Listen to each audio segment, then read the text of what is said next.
오늘 하나님께서 우리에게 주시는 말씀은 마가복음 14장 22절로부터 26절 말씀입니다. 마가복음 14장 22절로부터 26절 말씀 한 절씩 읽고 마지막 절은 함께 봉독하겠습니다. 제가 먼저 말씀 올리겠습니다.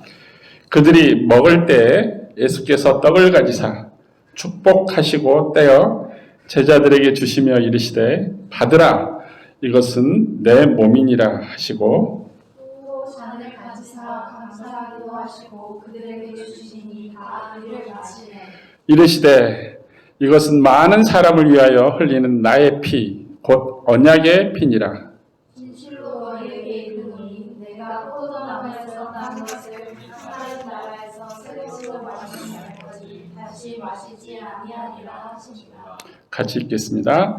이에 그들이 찬미하고 감람산으로 가니라. 아멘. 우리는 계속해서 무엇에 대해서 이야기하고 있죠? 가장 큰 우리가 초점에서 집중적으로 말하고 있는 게 뭐죠? 계속 지금 한 2달 이상을 이야기하고 있는데 복음입니다. 가스퍼. 굿뉴스라고 하죠. 복음에 대해서 이야기하는 거예요. 우리가 계속 이야기하고 말씀 읽고 우리 설교 말씀을 들으면서 머릿속에는 항상 복음이 있어야 돼요. 복음과 지금 제가 말씀드리는 거 어떤 연관이 있는지 그 연관이 관련된 것이 내가 살아가고자 하는 삶과 어떻게 관련이 있고 나와 어떤 관계 가운데 살아가고 있는지 그런 것까지 다 생각하면서 복음에 대해서 생각을 해보시기 바랍니다. 왜냐하면 지난주에 이제 회복시키는 예수님에 대해서 첫 번째로 이야기하면서 복음은 하나님께서 우리에게 주시는 사랑의 본질이라고 했어요. 하나님이 우리를 사랑하시기 때문에 복음을 주신 거죠. 근데 오늘은 생명의 본질입니다. 왜냐하면 우리가 우리의 죄 때문에 죽을 수밖에 없는데 죽음으로 가게 하지 않고 생명으로 다시 불러들이고 생명의 길로 회복시켜 주시기 때문에 복음은 예수님이 가져오신 그 복음은 생명의 본질이라는 것입니다. 최근에 저는 중증 외상센터에 관한 드라마를 시청한 적이 있어요. 아주 재밌었어요. 병원에서 이 중증 외상센터를 설치하고 의사들이 중증 환자를 치료할 수 있는 가장 중요한 그 타임을 뭐라 그러죠? 골든 타임이라고 그래요. 골든 타임. 여러 곳에서 이야기가 나. 경제 같은 경우도 경제가 완전히 무너지기 전에 지금 회복시켜야지 다시 회생할 수 있다. 그래서 지금이 골든 타임이다. 지금을 놓치면 나중에 호비로 막으려고 해도 가래로도 못 막는다. 이런 이야기가 있어요. 그래서 중요한 시점, 중요한 그 피리어드를 가져가 말하면 하는 것이 골든 타임이라고 합니다. 회복할 수 있는 가장 적절한 타임을 골든 타임이라고 이야기하는 거예요. 이 골든 타임은 환자가 생과 사의 갈림길에서 죽음으로 가지 않고 소생, 다시 회복의 길로 갈 수 있는 최소한의 시간을 이야기하는 거예요. 또한 환자의 생과 사의 갈림길에서 이 골든 타임은 환자의 피, 인간에게 필요한 블러드의 유출을 막는 시간이기도 합니다.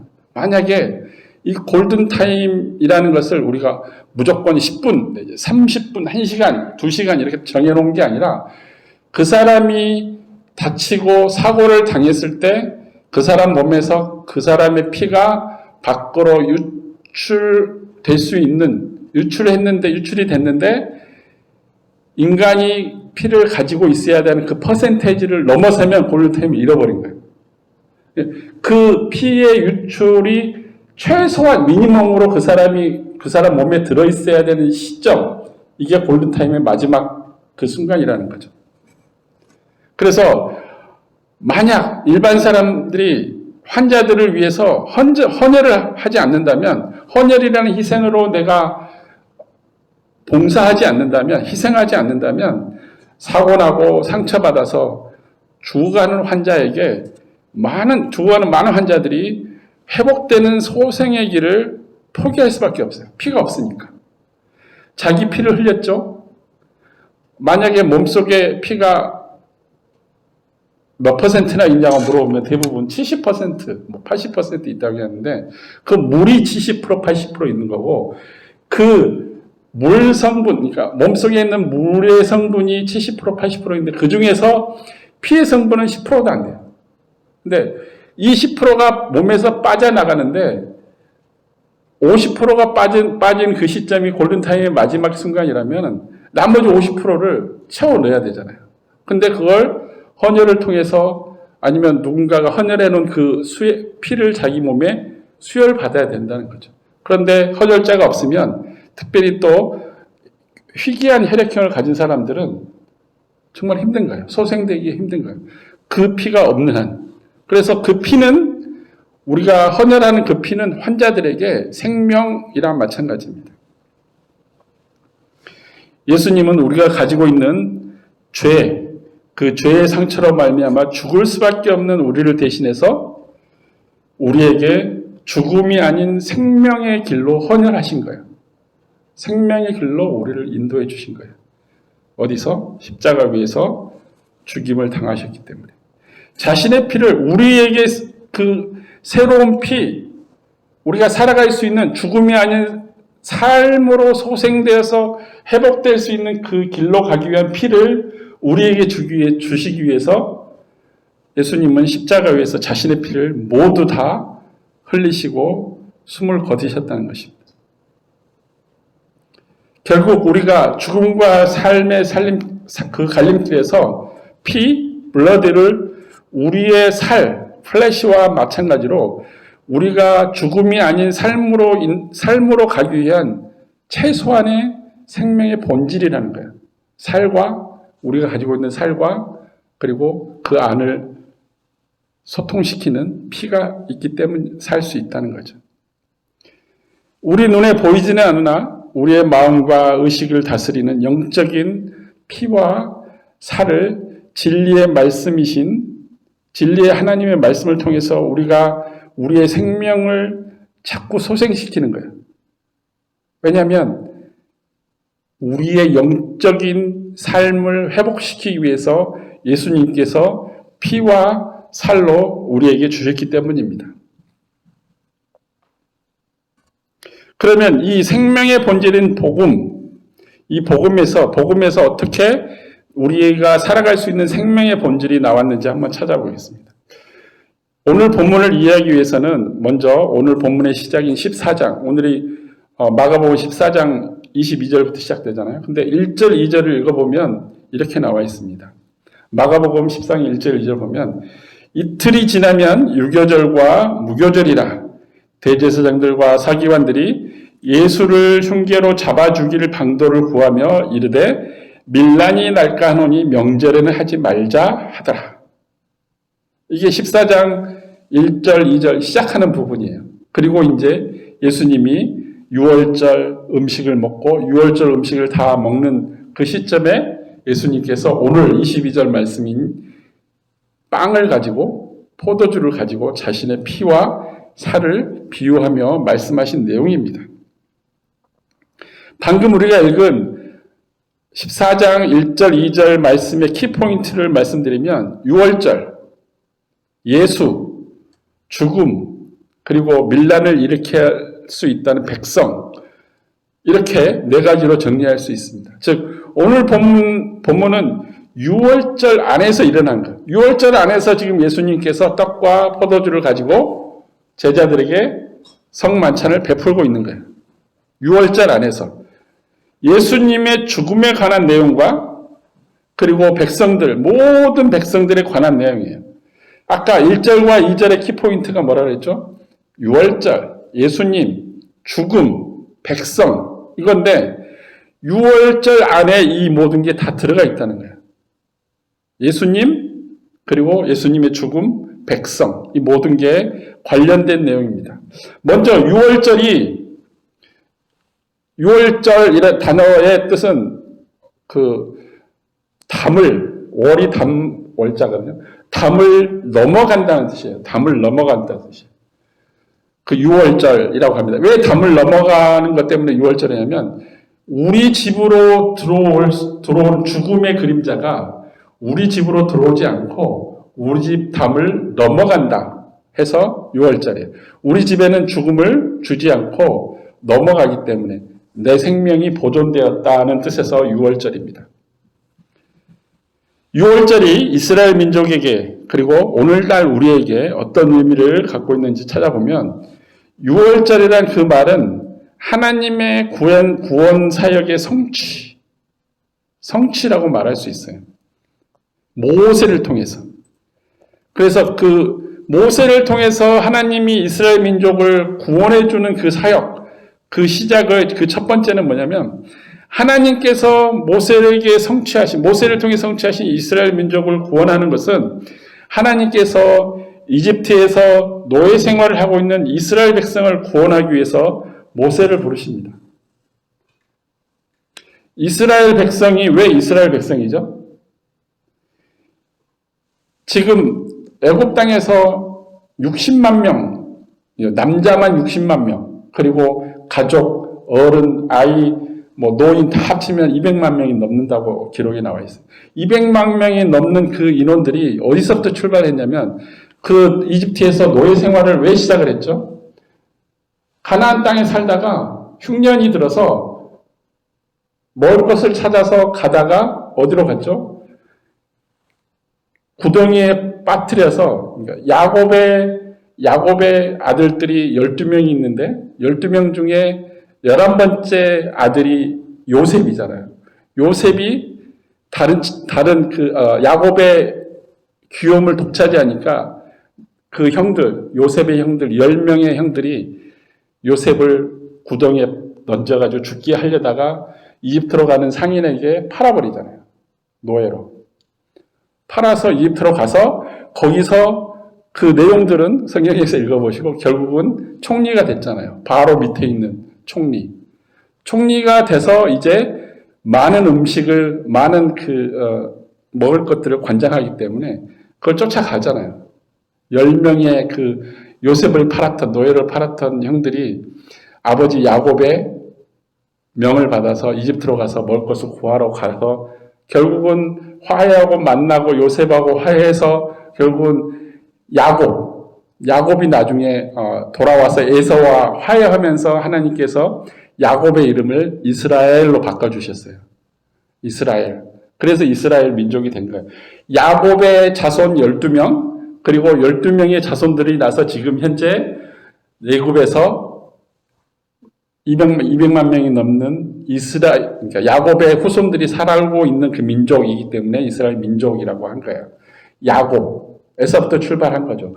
근데 처음에 갔을 때는 야곱의 11번째 아들 요셉이 총리로 있으니까, 이집트의 총리로 있으니까 푸짐하게 먹고 신나게 살다가 나중에 요셉이 죽고 나니까 요셉을 모르는 바로 왕이 세워져서 그 왕이 이제 이스라엘 민족들을 핍박하기 시작하고 이스라엘 민족들을 노예 삼기 시작해서 노예 생활을 400년을 한 거예요, 지금. 400년을 하니까 이제 이 이스라엘 백성들이 노예 생활하면서 불을 짓는 거죠. 하나님께 살려달라고, 우리를 구원해달라고. 그래서 그 말씀을 듣고 그 울부짖음을 듣고 하나님께서 모세를 부르십니다. 그게 출애굽기 3장 7절부터 8절 전반부에 나옵니다. 엑소더스 볼까요? 여호와께서 이르시되 내가 애굽에 있는 내 백성의 고통을 분명히 보고 그들의 감독자로 말미암아 부르짖음을 듣고 그 근심을 알고 내가 내려가서 그들을 애굽인의 손에서 건져내고 그들을 그 땅에서 인도하여 아름답고 광대한 땅, 적과 꿀이 흐르는 가나안 땅으로 데려가는 하노라 라고 모세에게 이야기하는 거야. 모세야, 내 계획이 이거야. 그러니까 너 여기 미디안 광야에서 양만 치지 말고, 양만 돌보지 말고 가서 이집트로 가서 애굽으로 가서 내가 사랑하는 나의 백성, 내가 택한 백성, 아브라함의 후손, 그리고 야곱의 별명이 이스라엘이니까 이스라엘 그 민족을 다시 내가 아브라함에게 약속했던 그 가나안 땅으로 데려오겠다. 라고 이야기하시는 거예요. 지금 이 말씀이. 하나님께서는 미디안 광야에서 그 모세, 자기 자신의 장인의 양을 돌보면서 40년을 광야에서 미디안 광야에 살았는데 그때 하나님께서 모세를 불러서 애굽으로 보냅니다. 애굽에 도착한 모세는 바로에게 하나님께서 말씀하신 이스라엘 백성들을 데리고 가서 광야에서 우리 하나님께 제사를 지낸다고 예배를 드린다고 하니까 보내달라고 그러니까 보내줄 수가 없죠. 그 미디안 광야하고 이 애굽은 상당히 멀리 떨어진 길이기 때문에 만약 가서 안 돌아오면 어떻게 할 거냐 이렇게 이야기하는 거죠. 바로가. 자기 재산이죠. 노인 바로 입장에서는. 하지만 그래서 그 바로는 하나님을 알지도 못할 뿐만 아니라 자신이 왜 하나님의 명령에 따라야 하는지도 모르기 때문에 모세를 쫓아냅니다. 모세와 모세의 형 아론을 쫓아냅니다. 그래서 하나님께 불순종한 그 바로와 애굽을 하나님께서 벌하시는데 어떻게 벌하시냐면 10가지 재앙을 내린다 그러죠. 애굽을 탈출하기 전에 애굽에서 벗어나야 되는데 벗어나지 못하게 꽉 잡고 있으니까 애굽의 바로 밑에 있는 모든 애굽 백성들을 향해서 10가지 재앙을 10가지 재앙의 부분은 우리 출애굽기 보면은 나옵니다. 근데 그 마지막 재앙이 뭐냐면 하나님께서 마지막으로 9번째까지 재앙을 애굽에 뿌렸는데도 바로가 절대 내 노예들은 못 나간다고 풀어주질 않는 거야. 그래서 하나님께서 마지막 재앙 10번째를 재앙을 내렸는데 뭐냐면 이 애굽 땅에 있는 모든 첫 소생 장자 그 가족의 첫 아들이든 딸이든 주로 아들을 이야기하죠. 그리고 짐승들, 동물들도 마찬가지. 첫 태어나는 동물들. 그게 이스라엘 민족이든 애굽 민족이든 관계없이 무조건 첫 장자를 다 쳐버리겠다고, 죽이겠다고 이야기를 하십니다. 그게 10번째 재앙이에요. 그리고 나서 모세를 통해서 이스라엘 백성들한테 뭐라고 이야기하냐면 내가 너희의 첫 번째 장자들을 살릴 수 있는 방법을 가르쳐 주겠다 하고 1년 된 양이나 염소를 잡아서 그 양이나 염소의 피를 자기 집 들어가는 현관 문지방에 바르고 나서 그 다음에 안에서 그 양의 음식을 먹는데 편하게 앉아서 뭐 와인 마시면서 신나게 즐기면서 먹는 게 아니라 서서 허리띠 딱 동여매고 그리고 그때도 빵을 만들면은 이스트를 넣어서 누룩을 넣어서 굉장히 부풀게 하고 부드럽게 만들어서 먹잖아요, 지금도. 그렇게 먹지 말고, 불리지 않는, 그냥 반죽만 해가지고, 납작하게 먹는 빵을 뭐라 그러죠? 그렇게 납작하게 해가지고, 구워가지고 그렇게 바로바로 먹으라 이거죠. 굉장히 거칠게 먹으라는 거예요. 그리고 그렇게 해야만 그 문지방에 양을 잡아서 양의 피를 발라야만 이 집에 양의 피를 바른 이 집은 내가 넘어가겠다. 장자를 죽이지 않고 다른 집으로 가겠다. 이거예요. 죽음의 신이 애굽에 그날 밤에 내려와서 모든 이스라엘 백성들이나 애굽 백성들의 장자들을 다 죽이기 위해서 돌아다니는데 그 피를 바른 그 집만 장자들이 다 살아나고 나머지는 다 죽게 된 거예요. 하나님께서 모세를 통해서 말씀하신 것을 행하면 살아나는 거고 행하지 않으면 다 죽는 거예요. 그래서 바로의 아들이 죽게 됩니다. 그래서 그 바로가 드디어 이스라엘 백성들에게 빨리 이 애굽 땅에서 나가라. 너희 때문에 우리가 못 살겠다. 그러고 나갑니다. 그래서 그때부터 시작된 게 6월절이에요. 죽음이 넘어가서 살았다는 의미, 구원을 받았다는 의미에서 6월절입니다. 패스오버에 대해서 PPT가 있죠. 이 패스오버는 6월절이라는 게 지나갔다는 뜻인데 유대인들, 주이시 피플들이 꼭 세레모니 해야 되는데 기억하면서 세레모니 하는 거예요. 뭐냐? 내가 우리 조상이 애굽의 노예 생활로부터 해방된 날이에요. 그걸 기념하는 거예요. 누가 했다? 하나님께서 했다는 거예요. 하나님께서 우리를 구원해 주셨다는 것을 기억하고 그걸 셀러브레이션하고 페스티벌을 일주일 동안 하는 거예요. 그래서 6월절과 함께 행해지는 무교절이라고 있어요. 무교절이란 뭐는 무슨 말이냐? 아까 제가 이스트를 누룩을 넣지 않는 빵을 먹으라 그랬죠. 일주일 동안 먹는 거예요. 6월절 그 시작할 때에서 일주일 동안 그 부드럽고 맛있는 빵을 먹지 않고 딱딱하고 아주 거칠은 빵을 먹으라는 거예요. 그게 무교절. 그래서 그걸 먹으면서 자기 조상들이 하나님께 어떻게 구원받는지를 생각해라. 하나님을 잊지 마라. 하나님의 은혜를 잊지 말라는 뜻에서 지금도 주이시 사람들, 유대인들은 패스오버를 지내요. 그 초막절이라는 게 있어요. 초막절이라는 게 뭐냐면 지금도 이스라엘 백성들이 하는 초막절은 광야에서 텐트 치고 살았던 40년을 살았던 자기 조상들을 잊지 말고 하나님께서 어떻게 자기 조상들을 가나안 땅으로 적과 꿀이 흐르는 땅 약속의 땅으로 인도했는지를 기억하라는 거예요. 그래서 지금도 유대인 부모들은 자식들에게 뭘 시키냐면 이 초막절 때 백야드에다가 텐트를 쳐놓고 일주일은 살도록 합니다. 자기 자신도 거기 가서 살고 일주일 동안. 현대를 살아가지만 지금도 그 의미, 하나님께서 이스라엘 백성들을 어떻게 애굽에서 건져냈고 구원하셨고 그리고 광야에서 어떻게 돌봐주셨는지를 기억하기 위해서 지금도 그 구약에서 하나님께서 기억하라고, 기억해서 기념하라고 한 것들을 행하고 있어요. 7일 동안 빵이 부풀지 않는, 누룩을 사용하지 않는 그런 거칠은 빵을 먹도록 하는 것, 이게 무교절입니다.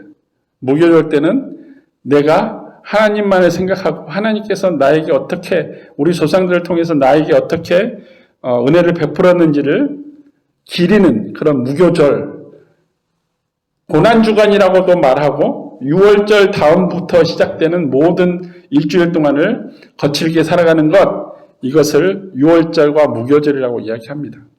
그러니까 아까 말씀드린 것처럼 첫 번째 하나님의 구원 사역이 모세를 통해서 이스라엘을 구원했다면, 이스라엘을 구원해가지고 가나안 땅으로 들어갔다면, 그의 첫 번째 하나님께서 이스라엘 백성을 구원한 사역이었다면, 두 번째는 뭐냐?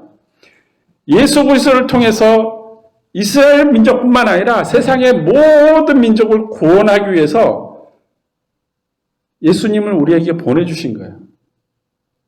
예수님을 우리에게 보내주셨는데 이스라엘 백성들이 어떻게 애굽에서 살아서 가나안 땅으로 들어갔죠? 자기 장자가 죽어야 되는데 죽지 않고 어떻게 살아났죠? 6월절. 6월절 안에 핵심이 뭐죠? 어린 양. 1년 된 어린 양을 잡아서 그 피로 문설주에 문지방에 발라서 살아난 거예요. 그래서 두 번째 하나님께서 우리를 구원하기 위해서 예수 그리스도를 보내셨는데 예수 그리스도가 이 땅에 오셔서 하는 역할은 뭐냐? 어린 양의 역할이에요. 우리를 대신해서 희생양처럼 피를 흘리고 우리가 사는 어린 양의 역할의 사역을 하시러 오신 것입니다.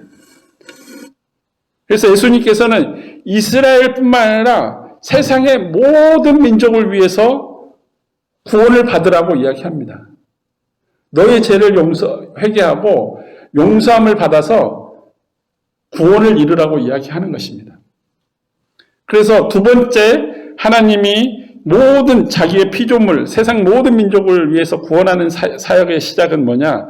예수 그리스도를 통해서 하셨다는 거예요. 그래서 사도 요한은 요한복음 3장 16절에 이렇게 하나님이 세상을 어떻게 구원했는지에 대해서 증거하고 있습니다. 우리가 잘 알고 있는 John 3:16 하나님이 세상을 이처럼 사랑하사 독생자를 주셨으니 이게 복음이에요.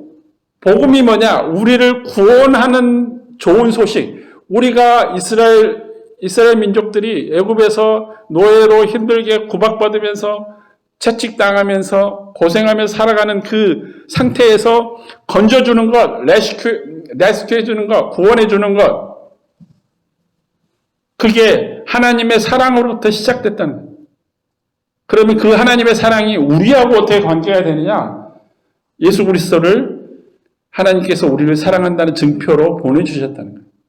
어린 양으로, 우리를 대신해서 피 흘리는 어린 양으로 그 독생자를 주셨으니 이는 그를 믿는 자마다 멸망하지 않고 영생을 얻게 하려 하심이라. 아까 제가 뭐라 그랬죠?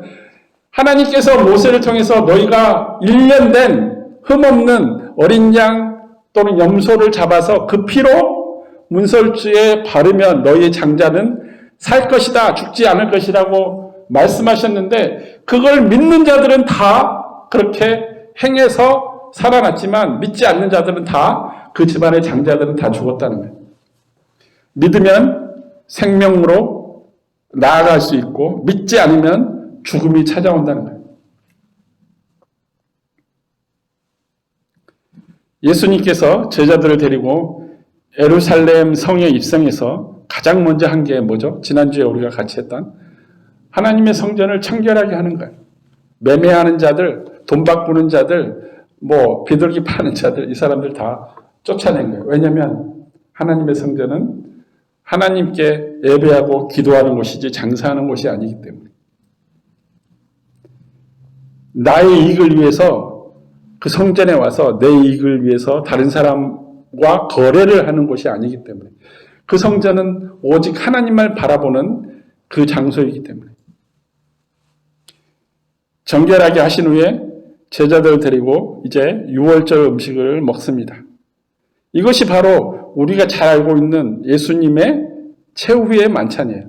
우리가 그림을 옛날에 누가 그랬죠? 레오나르도 다빈치가 그랬나요?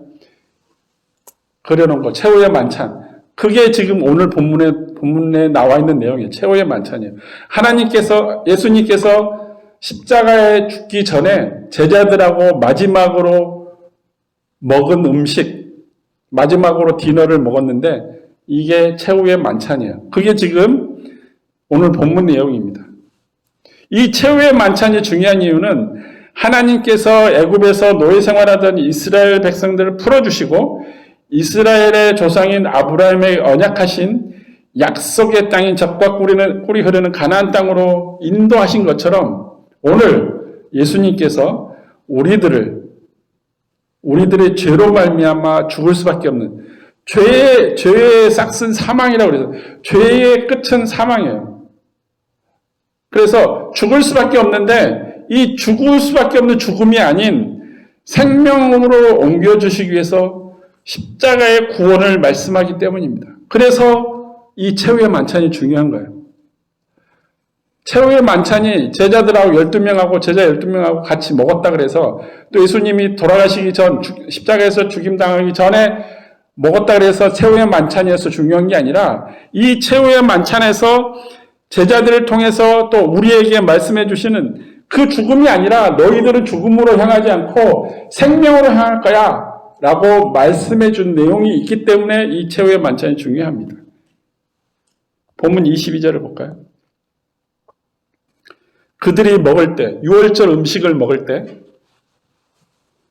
아까 유월절 음식이 뭐라 그랬죠? 이스라엘 백성들이 애굽에서 탈출하기 전에 도망가기 전에 에솔에서 구원받기 전에 서서 허리띠 메고 그 이스트가 들어가지 않는 딱딱한 빵을 허겁지겁 먹는 거예요. 허겁지겁. 빨리 나가야 되니까. 그 유월절 음식을 먹는 거예요. 그 유월절 음식을 먹는데 그 떡이라는 게 그 빵 이야기합니다. unleavened. 그러니까 부풀지 않는 빵을 떼어서 이렇게 굉장히 촉촉하고 좋은 빵은 손으로 잡아는 게 금방 풀어지죠. 근데 이 빵은 broken 해야 돼요. 영문을 보면 Jesus took bread, blessed and broke it. 부러뜨린다는 거예요. 너무 딱딱하니까 툭 부러지는 거예요. 예수님과 제자들이 함께 유월절 음식을 먹을 때 누룩이 들어가지 않는 부풀지 않는 딱딱한 빵을 예수님께서 제자들에게 떼어주면서 나눠줍니다. 그리고 뭐라고 말하죠? 받으라. 이것은 내 몸이니라. 만약에 여러분들이 이 지금 최후의 만찬을 하고 있는 제자들이라면 예수님께서 그 딱딱한 빵을 주면서 맛도 없는 빵을 주면서 먹어라. 이건 내 몸이야. 라고 이야기하면 어떤 반응을 보이겠습니까? 이건 예수님께서 제자들에게 말씀하신 몸과 살, 자기 자신의 몸과 살이라고 말한 빵, 그리고 뒤에 나오는 포도주, 피의 비유는 피와 살의 비유를 말하면서 제자들에게 이야기해 주시는 거예요. 뒤에 풀이를 해 주십니다. 요한복음 6장 51절부터 58절을 한번 제가 읽어 드리겠습니다. 나는, 예수님이 말씀하시는 거예요. 나는 하늘에서 내려온 살아있는 떡이니, 자기 자신이 떡이라고 말씀하는 거예요. 빵이라고 이야기하는 거예요. 이 떡이라고 번역해 놓은 것은 우리나라에 처음 그리스도, 기독교가 들어올 때, 전래될 때, 전파될 때, 조선, 대한제국 시절에 브레드라는 영어를 한국말로 표현할 게 없어요. 그래서 떡이라고, 우리가 잘 먹는 떡이라고 이야기한 거예요. 실제로 지금 우리는 빵이라고 해석을 해도 그게 더 옳을지도 몰라요. 아니면 쌀, 밥이라고 해도 맞을 거예요. 왜냐하면 이 사람들의 주식이 빵이었으니까. 우리의 주식은 쌀, 밥이잖아요. 밥을 나눠주는 거예요. 밥을 나눠주면서 이게 내 몸이다라고 예수님께서 이야기하는 거예요. 나는 하늘에서 내려온 살아있는 밥이니 사람이 이 밥을 먹으면 영생하리라. 내가 줄 밥은 곧 세상의 생명을 위한 내 살이니라 하시니라. 내 살이다고 이야기하는 거예요. 너희들이 살기 위해서 먹는 빵, 그게 주식이니까. 우리가 살기 위해서 먹는 밥인 것처럼 너희들은 나를 반드시 먹어야만 너희들이 생명이 살 수 있다. 너희들의 영혼이 살 수 있다고 이야기하는 거예요. 그 이야기를 하시는 거예요. 그러므로 유대인들이 서로 다투어 이르되 이 사람이 어찌 능히 자기 살을 우리에게 주어 먹게 하겠느냐? 예수께서 이르시되 내가 진실로 진실로 너에게 이르노니 인자의 살, 자기의 살을 먹지 아니하고는 또 인자의 피, 자기의 피를 먹지 아니하고는 너희 속에 생명이 없느니라.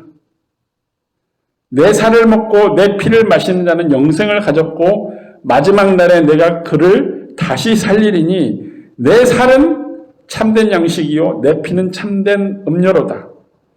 내 살을 먹고 내 피를 마시는 자는 내 안에 거하고 나도 그 안에 거하나니 살아계신 아버지께서 나를 보내심에 내가 아버지로 말미암아 사는 것 같이 나를 먹는 그 사람도 나로 말미암아 살리라. 이것은 하늘에서 내려온 떡이니 조상들이 먹고도 죽은 그것과 같지 아니하여 이 떡을 먹는 자는 영원히 살리라. 이 조상들이, 이스라엘 백성들의 조상들이 하늘에서 내려온 떡을 먹은 게 뭐죠? 광야에서 하나님께서 만나를 주신 거예요. 그 만나를 먹었어도 이스라엘 그 백성들, 광야에서 애굽에서 나왔던 하나님께 반역하고 하나님이 하지 말라는 이방신을 만들어서 금송아지를 만들어서 절했던 그 모든 사람들은 광야에서 쓰러져 죽었습니다. 하지만 예수님께서 자기의 살과 자기의 피는 영원한 생명을 주신다고 요한복음에 사도 요한이 증거하고 있습니다. 이때 유대인들이 아까 뭐라 했죠? 서로 다투어 이르되 이 사람이 어찌하여 자기 살을 우리에게 먹게 하겠느냐라고 유대인들이 퀘스천하면서 예수님을 바라봤던 것처럼 예수님의 이 말씀을 듣고 있던 제자들은 그리고 많은 군중들은 예수님의 말씀을 이해하지 못하고 수군거리기 시작합니다.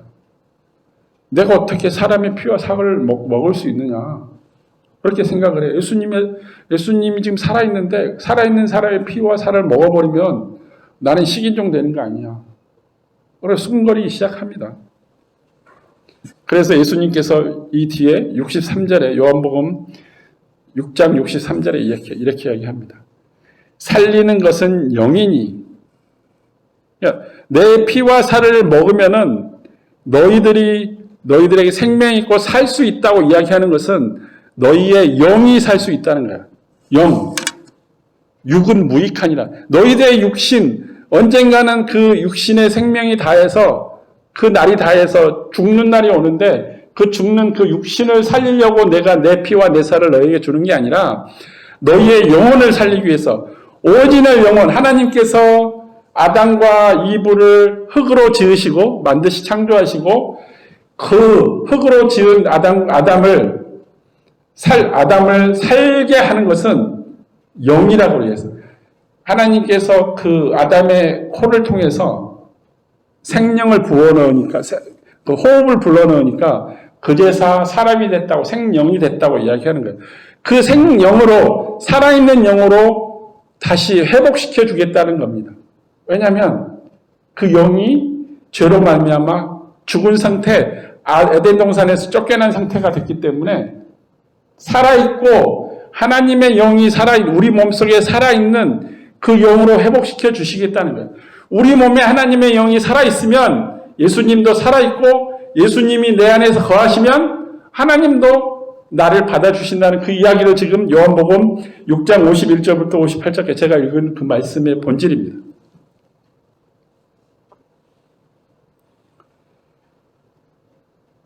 그래서 예수님의 피와 살의 비유는 우리의 육체가 살아가기 위해서 육체의 피와 살이 필요한 것처럼 우리의 죄로 말미암아 우리의 거룩함과 정결함 그리고 온전함을 모두 잃어버렸기 때문에 우리의 죽은 영혼이 다시 회복되어 살아가기 위해서는 나를 대신해서 죽으신 예수 그리스도의 십자가 희생양으로 말미암아 우리가 죽음으로부터 구원을 받는 것, 우리의 영혼이 회복되는 것을 의미합니다. 예수님께서 제자들에게 그 딱딱한 빵을 뚝 끓여서 주면서 내 몸이니까 받아 먹으라고 한 것은 너희들의 그 육체를 살리기 위한 게 아니라 너희들의 영혼을 다시 회복시키기 위한 것이라고 말씀하고 있습니다. 사도 바울이 증거한 또 로마서 3장 23절부터 25절 말씀이 있습니다. 한번 볼까요? 한번 같이 읽겠습니다. 큰 소리로 시작. 모든 사람이 죄를 범하였음에 하나님의 영광에 이르지 못하더니 그리스도 예수 안에 있는 속량으로 말미암아 하나님의 은혜로 값없이 의롭다 하심을 얻은 자가 되었느니라. 이 예수를 하나님이 그의 피로써 믿음으로 말미암아 화목제물로 세우셨습니다. 우리가 죄 가운데 있지만은 우리를 구원하기 위해서 하나님께서 예수님을 어린 양 희생제물로 삼으셨다는 거예요. 그래서 우리를 구원해 주시기 위해서 오셨다는 거예요. 왜? 우리가 죄를 가지고는 하나님의 영광, 하나님의 그 영광스러운 거룩함으로 아무로 들어가지 못하기 때문에 회복되어야만 하나님 앞으로 나아갈 수 있다는 거예요. 하나님 나라에 들어갈 수 있다는 거예요. 그래서 예수님께서는 제자들에게 예수님의 피로 약속된 포도주를 나눠 마십니다. 23절, 24절 볼까요? 또 잔을 가지사 감사기도 하시고 그들에게 주시니 다 이를 마시매 이르시되 이것은 많은 사람을 위하여 흘리는 나의 피, 곧 언약의 피니라. 아까 빵을 줄 때는 뭐라고 했죠? 받아 먹으라. 이건 내 몸이다. 아무런 조건이 없었어요. 아무런 이유가 없었어요. 이거 내 몸이니까 받아 먹으라고 했는데 포도주를 주실 때는 다른 말씀을 하세요. 이건 나의 피야. 근데 나의 피인데 이건 언약의 피야. 내가 너희들이 이 포도주, 피로 비유되는 포도주를 마시면 너와 나는 언약이 성사된 거야. 계약이 체결된 거야. 근데 어떤 계약이냐? 많은 사람을 살리는 계약이라는 거예요. 그러니까 누구든지 이스라엘 백성뿐만 아니라 누구든지 이 피를 마시면 이 피로 대변되는 포도주를 마시면 언약을 받을 수 있는 계약자가 되는 거예요. 언약. 하나님의 언약이 아까 뭐였죠? 이스라엘 백성들한테? 하나님이 아브라함에게 준 언약이 뭐였죠? 내가 너를 축복하고 복의 근원으로 삼고 너의 후손들이 밤하늘의 별처럼 많은 후손들을 있게 할 것이고 바닷가의 모래처럼 많은 후손들을 두게 할 것이다. 그리고 이 땅을 너희에게 줄 거라고 이야기한 가나안 땅, 그 땅으로 하나님께서 애굽에서 노예 생활하고 있는 이스라엘 백성들을 데리고 적과 꿀이 흐르는 가나안 땅으로 데려가신 거예요. 약속의 땅으로 데려가신 거예요. 그래서 우리가 받을 언약은 뭐냐면 하나님께서 우리를 초청해 주시고 하나님께서 우리를 데려가시는 하나님 나라로 우리가 들어가는 거예요. 그게 언약입니다. 왜냐하면 그 피로 말미암아 어린 양의 1년 된 흠없는 어린 양으로 말미암아 이스라엘의 장자들이 다 죽지 않고 살았던 것처럼 예수 그리스도가 희생 제물로 어린 양의 역할로 십자가에서 우리를 위해서 피를 흘리셨다는 것을 우리가 믿기만 하면, 믿으면, 그리고 그렇게 믿는 대로 행하여 살아가면 우리가 그 하나님이 약속한 하나님의 나라로 우리를 초청해 주신다는 거예요. 우리를 데려가 주신다는 거예요. 예수님께서 제자들에게 이 언약의 피를 말씀하실 때 제자들은 어떤 생각을 했을까요? 유대인들이라면 누구나 알 수 있는 자신들의 조상 모세가 율법을 받은 후로 자신들의 조상이 1000년이 넘는 세월을 행했던 게 있어요. 뭐냐면 죄사함을 받기 위해서 이스라엘 백성, 유대 민족이 한 게 뭐냐면 속건제, 속죄하는 죄, 나의 죄를 1년 동안의 나의 죄를 1년에 어린 양 하나를 잡아서 1년 된 어린 양을 잡아서 그 피로 내가 죄 사함을 1년 동안 죄지었던 걸 사함을 받는 걸 속건제라고 그러는데 속죄죄라고 이야기해요. 속죄죄를 받았다는 거예요. 내가 죄 사함을 받기 위해서는 그냥 양 한 마리만 잡으면 되는데 예수님은 자기가 십자가에서 죽겠다고 이야기하는 거예요. 그리고 하나님과 관계, 내가 죄를 지었기 때문에 하나님께 나아가지 못했는데 어린 양 하나로 제사를 지내면 그걸 화목제라고 그러는데 하나님께 나아갈 수 있다는 거예요. 나의 죄를 이 어린 양이 대신해서 피를 흘렸고 죽었기 때문에 그걸 화목제라고 그래서. 그래서 이스라엘 사람들은 속건제, 속죄제와 화목제를 드리면 내가 다시 깨끗해지는 거예요. 근데 이것은 무엇이냐? 1년만 한정돼. 1년에 한 번씩 해야 돼요. 근데 하나님께서는 예수님을 통해서 십자가에서 단번에 영원히 다시는 제사를 지내지 않고 다시는 속건제와 화목제를 지내지 않을 어린 양을 대신하는 희생제물이 된 예수 그리스도를 믿으라는 거예요. 이것이 바로 우리를 살리는, 우리의 생명을 살리는 십자가의 보혈이라고 이야기하는 거예요. 또한 6월절 음식을 먹고 있는 이 순간 제자들은 예수님의 피가 한 사람의 그냥 베드로 아니면 요한 아니면 야고보 이렇게 한 사람을 위한 한 사람의 죄를 용서하기 위한 피가 아니에요. 왜냐하면 이스라엘 백성들은 자기가 죄를 용서받고 싶으면 속죄제를 드리고 싶으면 자기가 한 마리를 잡아서 제사장한테 드리면은 이 어린 양의 피를 흘리면 자기 죄만 사해지지 다른 사람의 죄를 사해주는 게 아니거든. 근데 예수님께서는 자기가 십자가에서 어린 양처럼 피를 흘리고 속죄제처럼 화목제처럼 죽겠다는 거예요. 한 사람을 위한 피가 아니라고 예수님께서 이야기합니다. 왜냐하면 이 피를 마셔라. 이 포도주를 마셔라. 이것은 많은 사람을 위해서 내가 흘리는 약속의 피라고 이야기하는 거예요. 많은 사람. 이스라엘의 모든 장자를 살리고 나아가서 이스라엘의 200만여 명, 애굽에서 탈출한 그 200만여 명의 이스라엘 민족 살리고 모두 고통의 노예 생활에서 자유와 구원을 받은 그 6월절의 은혜, 하나님의 은혜를 기억했을 거예요. 그리고 젖과 꿀이 흐르는 가나안 땅으로 가는 그 약속의 땅을 제자들이 지금 생각을 하고 있을 거예요. 예수님께서 십자가 위에서 흘리신 자신의 모든 피를 실제로 우리가 흘려야 되는데 대신해서 흘리심으로 이를 믿는 모든 자의 죄를 용서하시고 우리에게는 죽음 대신 생명을 약속했다는 것을 이들이 잘 알고 있어요. 제자들도.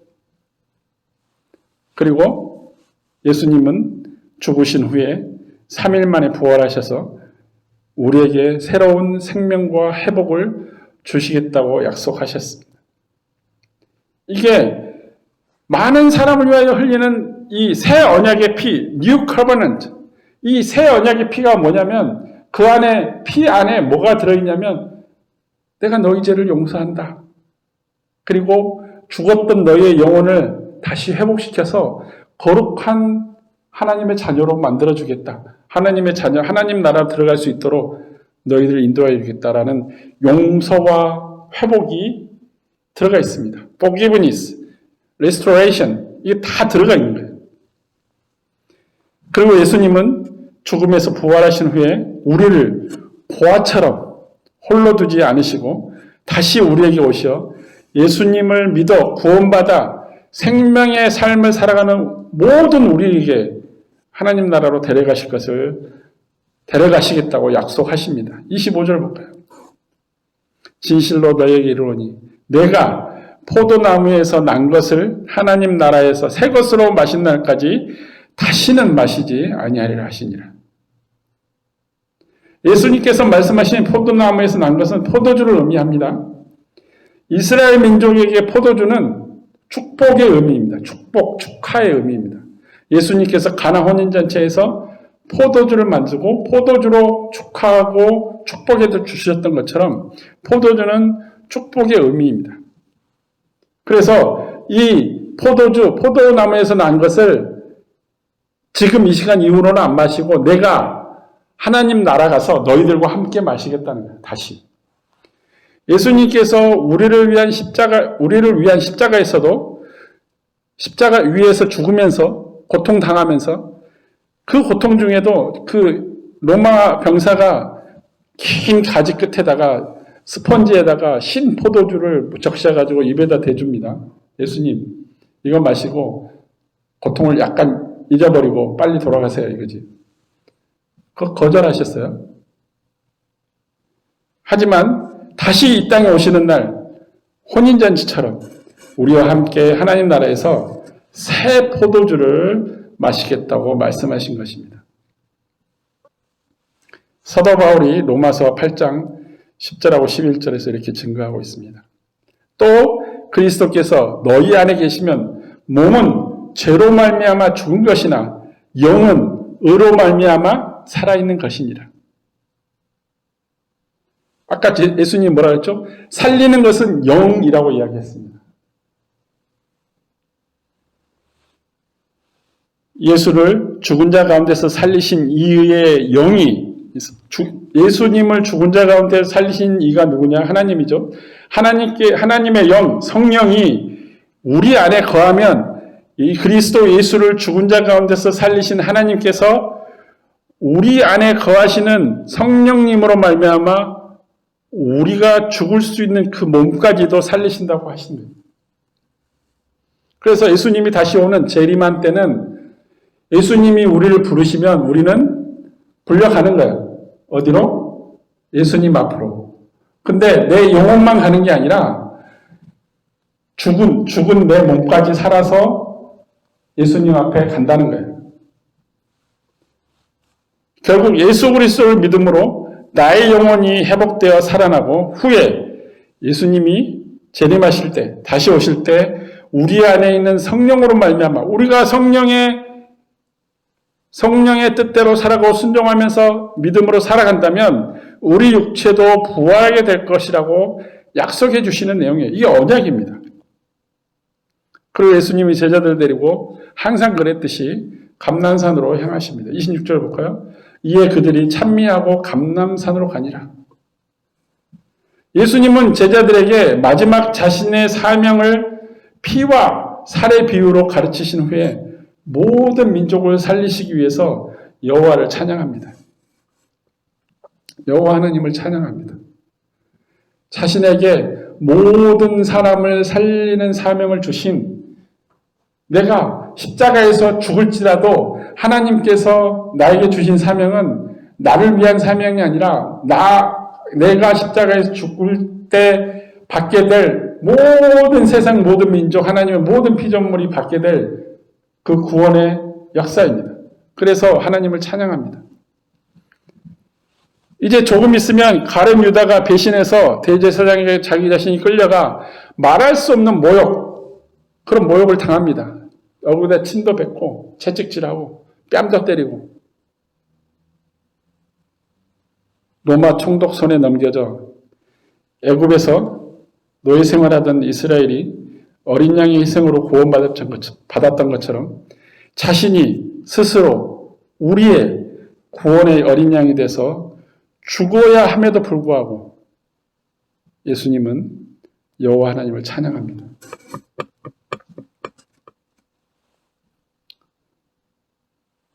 시편 117장 1절과 2절 이 말씀은 이스라엘 백성들이 아주 입버릇처럼 다윗 왕 이후로 입버릇처럼 찬양하는 그 내용이에요.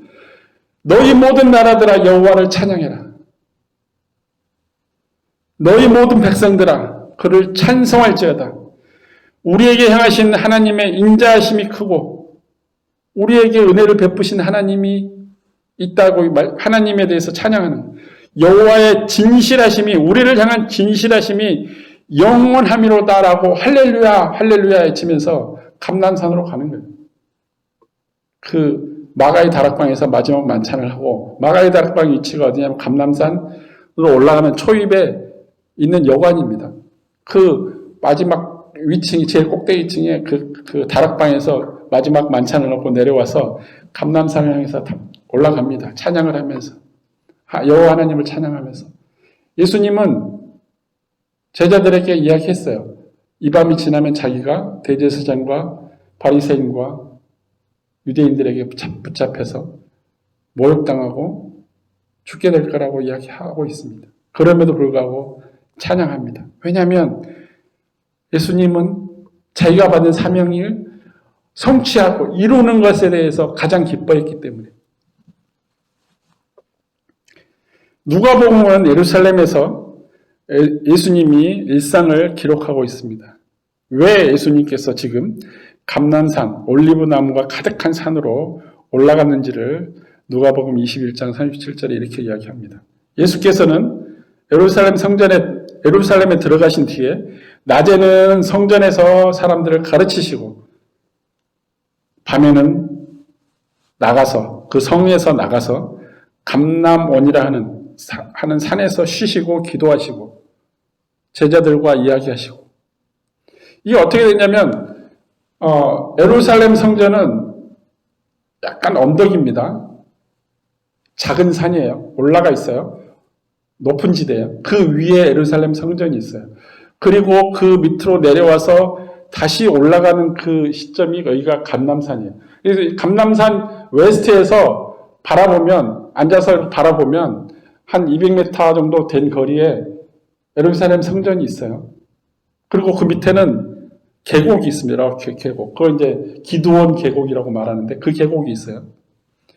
그래서 그 감람산에서 특히 겟세마네 동산 아시죠? 겟세마네 동산에서 이렇게 바라보면 예루살렘 성전이 보입니다. 그래서 거기서 기도하고 제자들하고 같이 쉬면서 지냈던 곳이 감람산입니다. 마지막 이제 예수님께서 잡혀가시기 전에 그 감람산으로 가서 예루살렘 성전을 보면서 기도하신 거예요.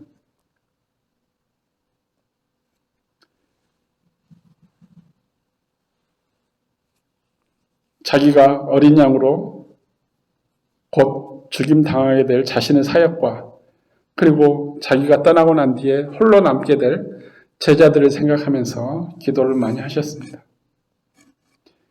또한 장차 죽음에서 구원을 받아서 회복의 길로 걷게 될 우리를 위해서도 기도하셨습니다. 이 피와 살의 비유는 우리에게 지금 성찬식으로 전해져 내려오고 있습니다. 기념해서 예수님의 피와 살, 그 떡과 포도주, 빵과 포도주, 그 피를 기억하라는 거예요. 우리의 몸을 살리는 게 아니라 우리의 영을 살리는 거라는 거죠. 우리의 영을 살리기 위해서 자신이 스스로 어린 양이 돼서 화목제물이 되어서 십자가에서 그 피를 다 흘리셨다는 것입니다. 그러므로 여러분 기억하십시오. 여러분이 어린 양 예수님을 믿는 믿음으로 복음을 받으셨다면 그 믿음은 여러분의 상처를 회복으로 인도하는 생명의 본질이라는 사실을 기억하시길 축복합니다. 저는 소망합니다. 만약 여러분 중에 아직 그 복음을 받지 못했다고 생각이 드신다면 우리 하나님의 은혜가 여러분에게 믿음의 영을 부어주시기를, 그리고 우리 모두가 함께 회복돼서, 우리의 영이 회복돼서 예수 그리스도께서 준비해 주신 그 생명의 길, 소생의 길, 그리고 새 희망의 길로 함께 가기를 예수 그리스도의 이름으로 소망하며 축복합니다. 다 같이 고개 숙여 기도하시겠습니다.